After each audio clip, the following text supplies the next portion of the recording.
Hi, here you see the long version, pause if you need, but we will go straight to CHAARGE! Charging is the only way to get your units into a close combat, so you better know how it works. Here we will look at this unit example and go through the charge mechanics step by step. Charging is done at the start of the movement phase.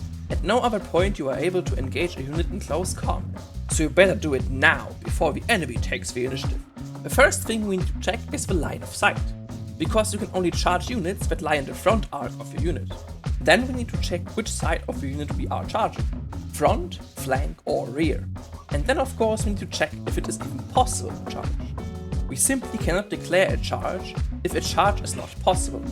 So let's see how the actual charge works. First you declare a charge with your first unit. Then the enemy unit that is charged performs a so-called charge reaction.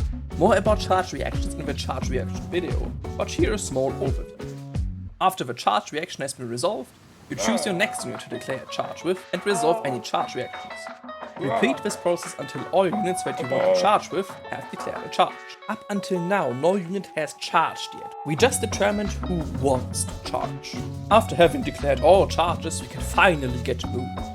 The charge distance of your unit usually is the unit's base movement plus 2d6. We always measure the shortest distance between the target and your unit to determine the needed charge distance. If you roll high enough, then you succeed the charge. Hooray! However, if you fail to roll the needed distance, then it is a so-called failed charge. In this case, your unit still moves forward, but just equal to a higher number of the 2 dice rolled, and if possible, directly towards the enemy unit you wanted to charge. Now again, if you succeed the charge roll, you may now move your unit towards the enemy unit.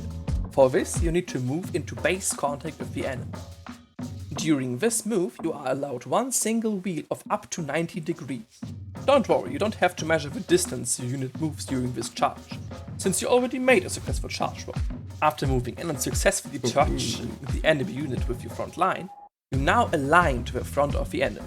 This is called closing the door. In some unusual situations, you won't be able to close the door properly. In this case, just let the enemy close into you. It's important to note that you have to try to maximize the number of attackers on both sides and have as many models in base contact with each other as possible. The order of which unit charges first is also very important. If used correctly, you can make some very dangerous charge combos. And if you fail, then you might fall into a trap of constantly blocking yourself. As I said, more about charge reactions another time, since I want to keep these bits comparably short and knackig, as we Germans like to say.